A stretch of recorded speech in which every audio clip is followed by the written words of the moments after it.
தேனி மாவட்டத்தில் பொதுமக்கள் அளித்த மனுக்கள் மீது 1 மணி நேரத்தில் நடவடிக்கை எடுத்து தீர்வு கண்டுள்ளார் துணை முதலமைச்சர் உதயநிதி ஸ்டாலின்.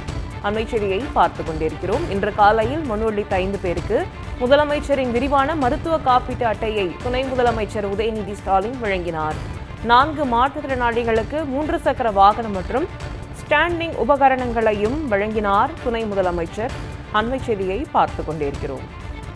இன்று காலை நடைபெற்ற அரசு விழாவில் 4 மாற்றுத்திறனாளிகள் கோரிக்கை வைத்த நிலையில் உடனடியாக தீர்வு கண்டுள்ளார் துணை முதலமைச்சர் உதயநிதி ஸ்டாலின். அண்மைச்செய்தியை பார்த்துக் கொண்டிருக்கிறோம். தேனி மாவட்டத்தில் பொதுமக்கள் அளித்த மனுக்கள் மீது 1 மணி நேரத்தில் நடவடிக்கை எடுத்து தீர்வு கண்டுள்ளார் துணை முதலமைச்சர் உதயநிதி ஸ்டாலின்.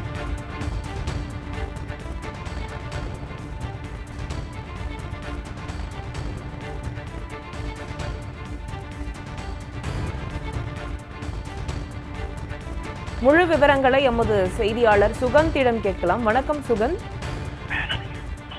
என்னென்ன கோரிக்கைகள் துணை முதலமைச்சரிடம் வைக்கப்பட்டது? விரிவான விவரங்களை பதிவு பண்ணலாம்.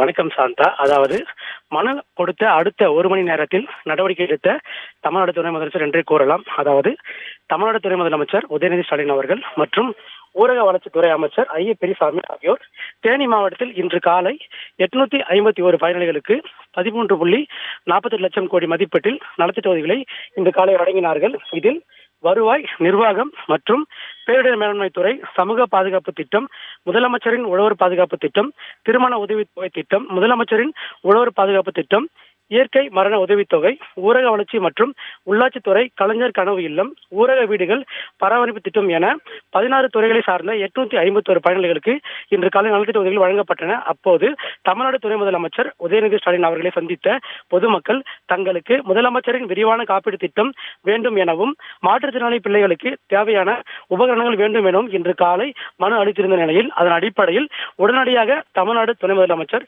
உரிய நடவடிக்கையால் மனு அளிக்கப்பட்ட அடுத்த 1 மணி நேரத்தில் 5 நபர்களுக்கு முதலமைச்சரின் விரிவான மருத்துவ காப்பீடு திட்டத்தையும், 4 மாற்றுத்திறனாளிகளுக்கு 2 நகரும் 3 சக்கர வாகனமும் 2 ஸ்டாண்டிங் இயந்திரமும் தமிழ்நாடு துணை முதலமைச்சர் உதயநிதி ஸ்டாலின் அவர்களால் வழங்கப்பட்டது. இதில் ஊரக வளர்ச்சித்துறை அமைச்சர் ஐ. பெரியசாமி மற்றும் நாடாளுமன்ற உறுப்பினர் தங்க தமிழ்ச்செல்வன், சட்டமன்ற உறுப்பினர்கள் கம்பம் ராமகிருஷ்ணன், மகாராஜன், சரவணகுமார் உள்ளிட்ட கழக நிர்வாகிகள் பலர் இதில் கலந்து கொண்டனர். குறிப்பாக காலையில் கொடுக்கப்பட்ட மனு மீது உடனடி நடவடிக்கை எடுத்த தமிழ்நாடு துணை முதலமைச்சர் அவர்களை இப்பகுதி மக்கள் வெகுவாக பாராட்டினார்கள். சாந்தா, மனு அளித்த 1 மணி நேரத்தில் தீர்வு கண்டுள்ளார் துணை முதலமைச்சர் உதயநிதி ஸ்டாலின். அண்மை தகவல்களுக்கு நன்றி சுகந்த்.